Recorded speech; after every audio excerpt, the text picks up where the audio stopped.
I think the whole nation was alarmed waking up to a headline that about 14 million Ugandans are mentally sick or ill. This was in May, right? 2022. I think for me, I was not shocked as a person that is dealing with the societies, given the background of the COVID pandemic that took us by shock or storm in 2022. I think COVID made issues that we've been sweeping under the carpet come to the surface. And one of them was actually mental health, illness that we've ignored for a long time because we think it's a disease for the white, for the European, for the West. When someone says, I'm stressed, I am anxious, I have anxiety, you know, we say, no, that is, you know, something that is the usual. We don't associate it with health. But when COVID came in, COVID, first of all, in itself, a pandemic, brought in regulations or management of the pandemic in a way that it was taking out our social aspect. Normally, human beings were social human beings. You can go visit, you can go to a bar, you know, you can go to an office physically, but COVID was saying stay in your homes. Do not socialize. Naturally, by the virtue of these guidelines, it was taking away something that was going to definitely increase the rates of mental health related challenges within our population. We saw people traumatized, stigmatized against, people locked up in homes where there was sexual abuse, there was domestic violence, there was verbal abuse. Like, you know, violence is broad, but you found scenarios where people were defiling young girls, and even boys are defiled, isn't it? We saw people getting unwanted pregnancies. We saw people failing to show up to work and starving in their households. The poverty margins shot up. And where there's poverty, there's anger. Where there's anger, there's depression. So all these are issues that when we are talking about mental health, we tend to overlook or underlook. Yet they are the broader picture of what mental health is actually like, because health is mental. Complete mental well-being of a person, in addition to the social environment or other factors. So for me, personally, in terms of the rates and on behalf of the organization, COVID was an amplifier of mental health.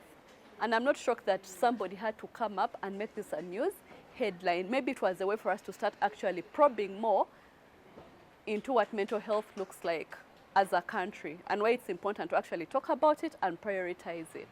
Of course, mental health is part of healthcare.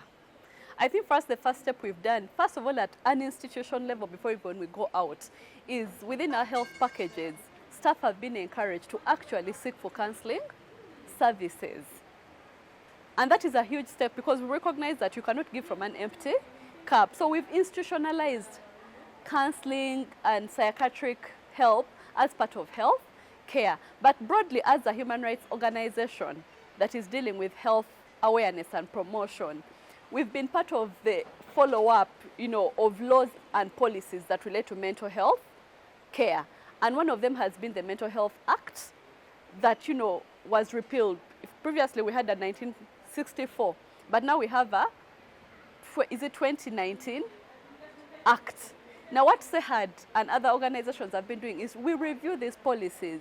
And when we are reviewing them, we ensure that whoever is drafting or the content in these policies is human rights based.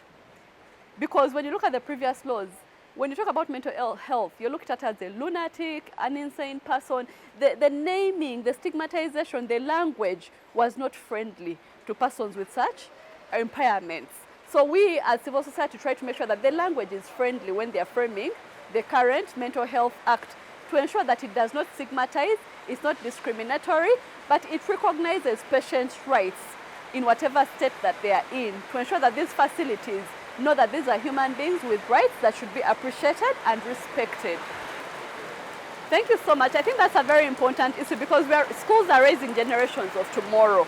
And currently, as is, we're going to stand a high chance of raising a depressed population and a particular generation that has no sense of direction and nowhere to run to.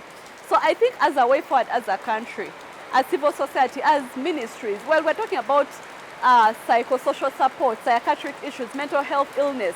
Let's make orientations, talks on mental health as part of the school curriculums, because every aspect of life is dealing with humanities. You cannot talk about other health-related issues and not address mental health as an integral part of someone's general well-being. It is a first step.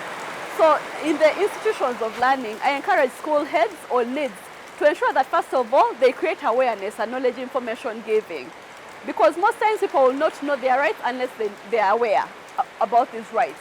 Let's ensure that within the school setups, we package information that is user-friendly to these young people or learners, where they appreciate what health is and specifically what mental health is, and when to know when to seek the kind of help when that need arises. Because even within the school setups, ideally there should be a one-stop center. We have what are they called? Sick bays. Now this sick bays ideally should be a one-stop center where you even have a counselor or counselors at different service points within learning institutions. And these service points should be youth-friendly. They should be encouraging young people to express themselves as they are. And even people who come to this school should be trained to know that they're dealing with a special category of persons. These are young people who are going through transitional changes, be it biologically, mentally, to even different situations. One thing that I've appreciated in our workspaces is we look at young people as people who have no voice, who have no issues. But people come from different backgrounds. A child comes to a school when they are defiled every day and they have nobody to talk to. A child comes from school when they've slept hungry the previous day and they have nobody to talk to.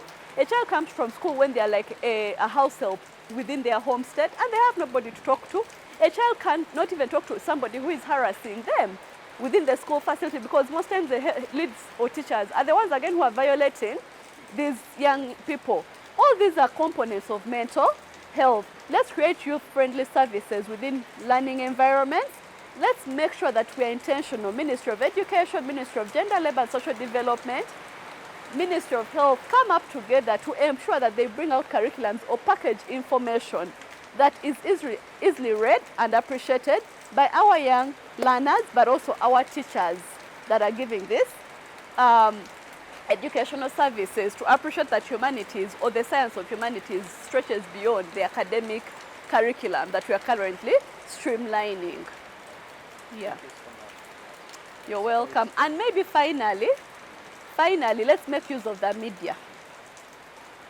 Oftentimes when we're talking about these issues, we'll have research, we'll engage, but if these issues don't come to the public court or the public knowledge, if we don't create a platform where we are discussing these issues on radio, on TV, on book a day, newsprint, where then chances are high that you'll not spread out information because resources are limiting. I'm sure most of the policies Ministry of Health comes up with, Ministry of Education, do not make it to the end user because of the implementation strategy having a high cost implication. So I also implore and thank the media, but most importantly, encourage them to strike collaborations with civil society organizations like SEHAD, with government agencies or streamlined ministries, to ensure that when there's a development, the public gets to know this development in the simplest of languages.